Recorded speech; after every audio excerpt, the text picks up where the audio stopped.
이 시간에 오늘 우리에게 주신 하나님의 말씀 함께 나누겠습니다. 오늘 함께 나눌 하나님의 말씀은 요한복음 11장 20절에서 27절까지의 말씀입니다. 우리 함께 합독하겠습니다.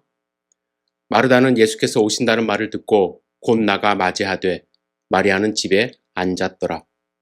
마르다가 예수께 여짜오되 주께서 여기 계셨더라면 내 오라버니가 죽지 아니하였겠나이다. 그러나 나는 이제라도 주께서 무엇이든지 하나님께 구하시는 것을 하나님이 주실 줄 아나이다. 예수께서 이르시되 내 오라비가 다시 살아나리라. 마르다가 이르되 마지막 날 부활 때에는 다시 살아날 줄을 내가 아나이다. 예수께서 이르시되 나는 부활이요 생명이니 나를 믿는 자는 죽어도 살겠고 무릇 살아서 나를 믿는 자는 영원히 죽지 아니하리니 이것을 내가 믿느냐. 이르되 주여 그러하외다. 주는 그리스도시요 세상에 오시는 하나님의 아들이신 줄을 내가 믿나이다. 아멘. 오늘 주실 말씀을 기대하며 잠시 기도드리겠습니다. 사랑과 은혜가 충만하신 아버지 하나님, 주님의 음성을 저희들이 듣기를 원합니다. 주님 말씀하여 주시옵소서.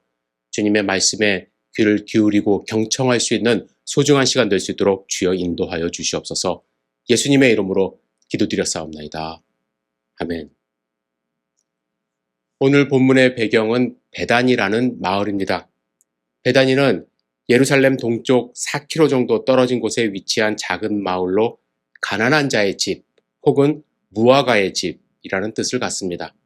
하지만 이곳에는 병든 자들, 나병 환자, 가난한 자들이 집중적으로 모여 살았기 때문에 학자들은 무화과의 집보다는 가난한 자의 집이라고 해석을 많이 합니다. 이곳에 예수님의 사랑을 많이 받았던 3남매가 살았는데 나사로, 마르다, 그리고 마리아입니다. 예수님이 이 3남매와 어떻게 처음에 알게 되었는지 우리는 알 수 없습니다. 하지만 성경에 보시면 예수님은 이 가정과 아주 친밀한 관계가 있었음을 우리는 금방 발견할 수 있습니다.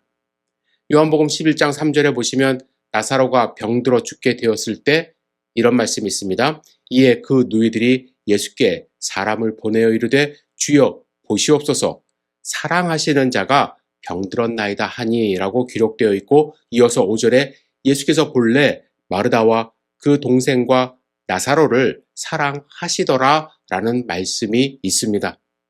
이 가정은 예수님이 특별히 사랑하시던 그러한 가정이었습니다. 그런데 이 가정의 구성 면면을 보면 우리 보통 가정과 크게 다르지 않다라는 것을 발견할 수 있습니다. 특별하게 이 가정이 위대하기 때문에 예수님의 사랑을 받은 것은 아닙니다. 오히려 너무 평범하고 또 아픔이 있고 또한 치유가 필요한 가정이었기 때문에 예수님의 관심과 사랑을 받았지 않았을까 이렇게 생각을 해봅니다. 먼저 가족 구성원들 면면을 한번 살펴보겠습니다. 첫째, 말 한마디 없는 나사로가 등장을 합니다. 나사로가 나타나는 구절들, 특히 요한복음 11장과 12절을 읽어보면 특이한 점을 발견할 수 있습니다. 나사로가 말하는 장면은 한 번도 나오지 않는다라는 것입니다.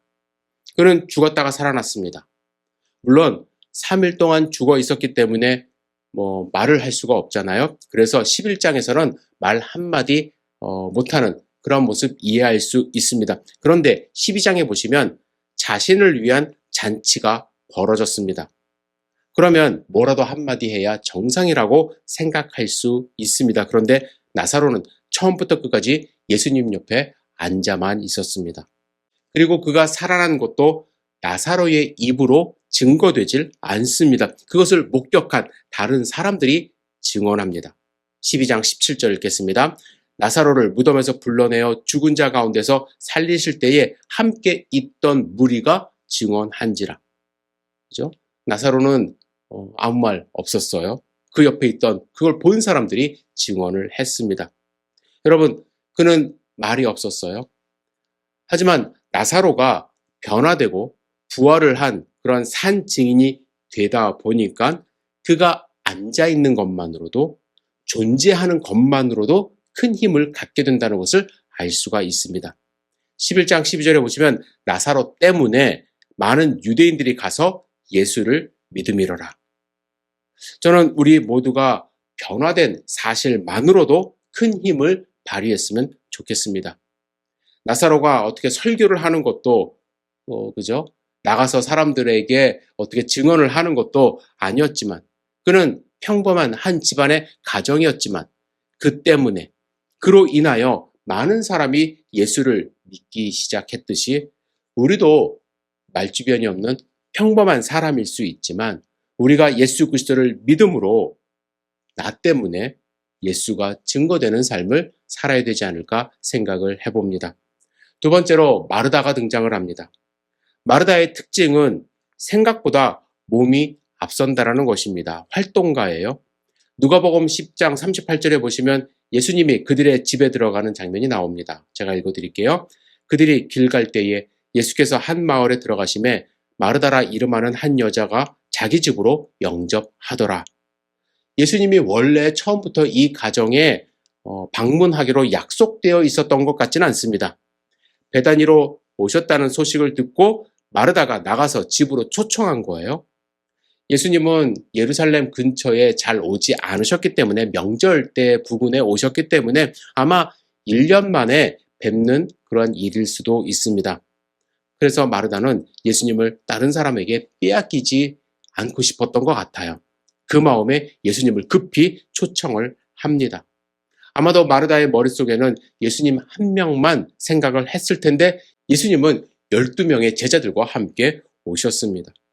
그리고 마르다는 예수님께 대접을 잘 해드리고 싶은 마음에 음식 가지수를 여러 가지로 정했습니다. 이를 덜컥 시작은 했는데, 그죠? 정리가 잘 되질 않아요. 좋은 마음으로 일을 시작을 했지만 짜증이 밀려옵니다. 특히 동생 마리아가 도와주기를 바랬는데 돕기는커녕 딴짓만 합니다. 예수님 옆에 앉아만 있어요. 좋은 마음을 다 잃어버렸습니다. 그래서 예수님께 달려갑니다. 예수님, 마리아 좀 혼내주세요. 저 혼자 일하는 것 보시지 않습니까? 마르다는 분주함으로 예수님을 대접하고자 하는 소중한 마음을 잃어버렸습니다. 이런 분주함으로 소중한 마음을 잃어버리는 그러한 경험을 우리 많이 하고 살아갑니다. 그런데 중요한 것은요, 요한복음 12장에 다시 또 한 번 잔치를 하거든요. 그때는 마르다가 무엇을 하고 있는지 스스로 알고 있었던 것 같아요. 마르다는 여전히 일을 하고 있었습니다. 그러나 좀 변했어요. 잔치를 계획합니다. 그리고 사람들을 초청합니다. 그 모든 과정 속에서 마르다는 짜증을 내질 않아요. 저는 마르다가 회복되었다고 생각을 합니다. 그리고 이렇게 회복된 마르다의 모습이 우리의 삶에서 많이 필요한 모습이 아닐까 생각을 해봅니다. 셋째는 마리아가 있습니다. 마리아는 오빠 나사로와 비슷하게 앉아있는 것을 좋아하는 사람이었던 것 같아요. 예수님의 발밑에 앉아서 말씀을 들었고, 오빠 나사로가 죽게 되었을 때도 언니는 동네까지 쫓아나가 예수님을 맞이했지만 마리아는 앉아서 예수님을 맞이했고, 잔치가 있는 요한복음 12장 말씀에서도 마리아는 계속 앉아있는 모습을 발견할 수 있습니다. 좀 약간 얄밉죠? 그런데 이 마리아에게는 한 방이 있었습니다. 헌신적인 사랑의 표현을 하는 거예요. 그냥 끝까지 앉아만 있었던 것이 아니라 그는 예수님께 자신의 사랑을 표현할 때는 아낌없이 나드 한 근을 예수님의 발에 붓고 자신의 머리털로 예수님의 발을 닦으며 헌신을 표현했습니다. 가룟 유다는 300데나리온이라는 계산을 해냈지만 이 여인은 그런 계산이 머리에 들어오질 않았습니다. 자신이 할 수 있을 때, 해야 할 일을 할 때 그때를 놓치지 않고 예수님께 자신의 사랑을 표현한 것이죠. 마리아는 정성껏 준비한 헌신에 대해서는 아낌없이 드리는 모습을 보였습니다. 이렇게 서로 성격이 완전히 다른 삼남매가 살아가는 모습, 저는 우리가 살아가는 사회에, 우리 가정의 단면을 보여준다고 생각을 합니다. 우리는 이 한 사회에서 서로 다른 성격, 서로 다른 성향을 가지고 함께 살아갑니다. 그런데 여러분, 아무리 우리의 모습이 이렇게 달라도 우리가 경험하게 되는 피할 수 없는 삶의 고통은 모두에게 다가온다라는 것이죠. 그 고통의 순간, 절망의 순간이 이 가정에 찾아왔습니다. 어느 날 갑자기 그 가정의 기둥이라고 할 수 있는 나사로가 몸에 병이 들어 죽게 된 것입니다. 오늘 본문에 보시면 마르다와 마리아는 다른 도움을 구하지 않습니다. 아마 못 구했을 거예요. 의원을 부르고 싶어도 돈이 없었기 때문에. 그래서 급하게 예수님을 수소문해서 사람을 보냅니다. 빨리 예수님 오셔서 우리 오라버니 좀 살려주세요. 다 죽게 되었습니다. 6절의 말씀이거든요. 하지만 예수님은 그 소식을 듣고도 금방 오시질 않고 지체하다가 이틀이 지난 후에 출발을 합니다. 그런데 와보니 이미 오라버니 나사로가 죽은 지 사흘째 되던 날이었습니다. 이때 마르다와 마리아는 20살이 갓 됐거나 되질 않았던 그런 때였던 걸로 추정이 됩니다. 그들은 어린 나이에 부모님을 여의고 또 의지하고 있었던 오빠도 죽게 되었습니다. 이 죽음 앞에 마리아와 마르다는 절망할 수밖에 없어요. 21절에 마르다는 주께서 여기 계셨더라면 내 오라버니가 죽지 아니하였겠나이다. 이어서 32절에도 마리아도 똑같은 말을 합니다. 주께서 여기 계셨더라면 내 오라버니가 죽지 아니하였겠나이다. 마르다와 마리아는 예수님이 병자들을 고칠 수 있는 능력이 있다는 것을 알았습니다. 그래서 예수님이 조금만 더 일찍 오셨다면 병을 고쳐줄 수 있었을 것인데 라며 아쉬움과 원망 섞인 말을 하고 있는 것이죠. 여러분, 마르다와 마리아가 겪었던 이 원망 섞인 아픔, 고통, 이 가정의만의 문제였을까요? 여러분, 우리 모두는요, 이런 고통 속에 살아갑니다. 특별히 마리아와 마르다가 겪은 죽음의 문제, 언젠가 우리 모두는 겪게 될 일입니다. 이 세상 어느 누구도 이 죽음의 문제를 해결한 사람은 아무도 없습니다. 히브리서 9장 27절 한 번 죽는 것은 사람에게 정해진 것이요 그 후에는 심판이 있다고 말씀하십니다. 정해진 거예요. 그래서 여러분께 질문하고 싶습니다. 이 죽음의 문제를 해결하셨는지요? 죽음의 문제를 해결한다는 것은 이 땅에서 우리가 영원히 죽지 않고 이 몸으로 그냥 살아간다는 것, 그것을 의미하지 않습니다. 영원히 죽지 않고 우리가 평생 천년 만년 살아갈 때 그것이 오히려 문제가 될 수 있어요. 그것이 고통이 될 수 있습니다. 옛날 영화 중에 죽어야 사는 여자라는 영화가 있습니다. 주변 사람들은 다 죽어가는데 죽질 않아요. 어떤 약을 먹어서. 그렇죠? 근데 문제는 뭐냐면 살면서 몸이 망가지는 거예요. 부러지는 거예요. 총에 맞아 몸에 구멍이 뚫려요. 하지만 죽지 않고 살아남는 것을 표현하는데 그 영화를 보면 이렇게 죽지 않고 사는 것은 결코 이 세상에서는 행복하지 않다는 것을 보여주는 영화입니다. 여러분, 죽음의 문제를 해결했다는 것은 죽음 이후에 심판을 받지 않고 다시 부활하여 영화로운 모습으로 영생한다는 것을 의미합니다. 이 문제를 해결을 해야 돼요. 물론 사람들이 죽음을 믿는 사람들도 죽음을 두려워하는 이유가 있죠. 헤어짐에 대한 아쉬움, 또 죽음 이후에 다시 보지 못할 것에 대한 안타까움, 그리고 알지 못하는 곳으로 간다는 것에 대한 두려움 분명히 있을 수 있습니다. 하지만 예수님은 부활을 통해서 하나님의 나라에서 다시 만날 것이고 완벽한 몸으로 다시 일어날 것을 말씀하셨습니다. 그래서 죽은 지 3일이나 지난 나사로를 일으켜 세우시며 부활의 능력을 보여주셨고 스스로도 3일 만에 부활하여 자신이 부활이라고 선언하신 것입니다. 이 사실을 믿는 신자들, 여러분과 저는 예수님이 다시 오실 때에 완전한 몸으로 부활할 것입니다. 예수님은 부활이십니다. 그래서 예수님을 믿는 우리는 부활하신 예수님을 소유함으로 부활할 것을 믿고 그를 의지하게 됩니다. 여러분들, 부활할 것을 믿으시나요? 예수님이 부활의 능력을 갖고 계신다는 것을 여러분들 믿으시나요? 그렇다면 부활할 것을 믿는 것과 믿지 않는 것, 교회 안에도 믿지 않는 사람들도 많아요. 어떤 차이가 있을까? 여러분들 잘 생각해 보세요. 제가 존경하는 목사님 중에 주기철 목사님이 있습니다. 목사님이 하셨던 마지막 설교 제목이 나의 5종의 기원이라는 설교입니다.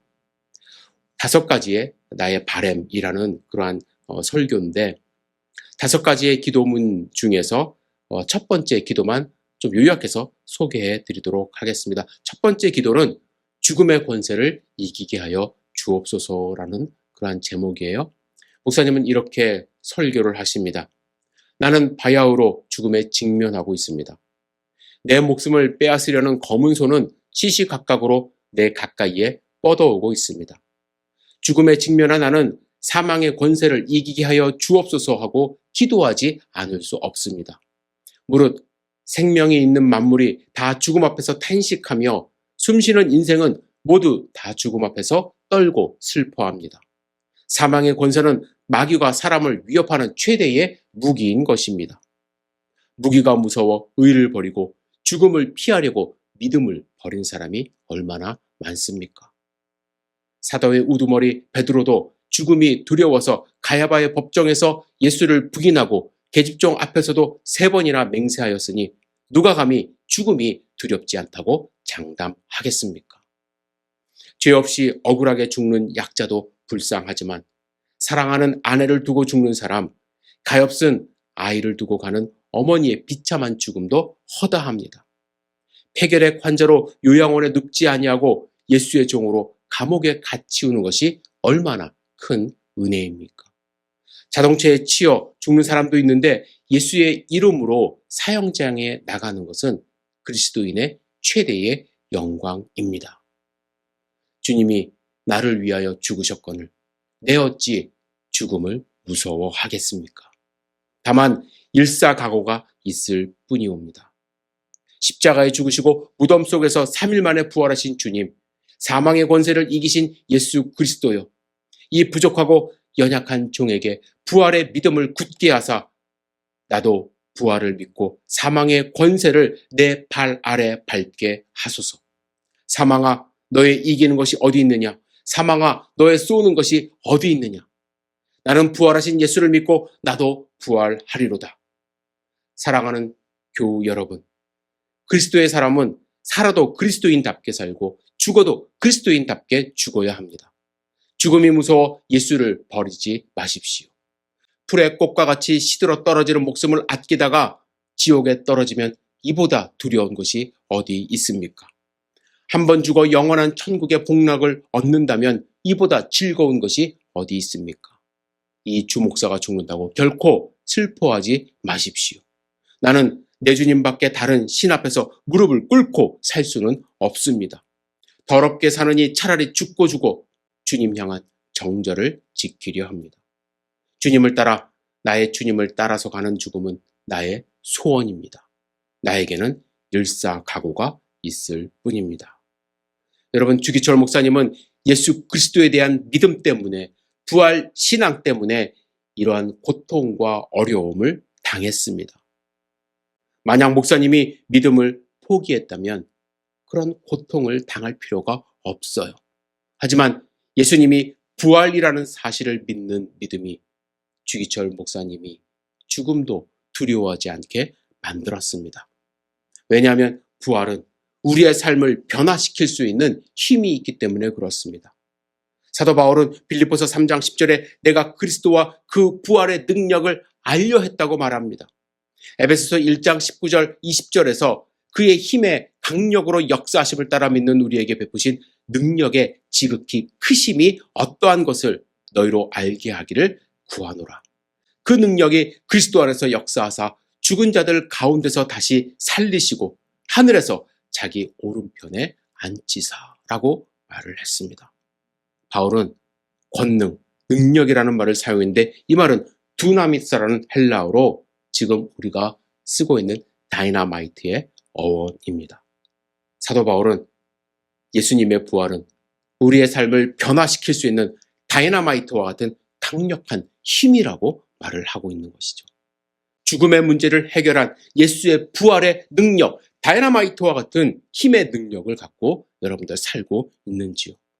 그렇다면 이러한 부활의 강력한 힘을 경험하기 위하여 우리가 해야 할 일은 무엇일까? 첫 번째, 새로운 피조물이 되었다는 사실을 반드시 인식하며 살아야 합니다. 이것을 한순간도 놓치지 말아야 돼요.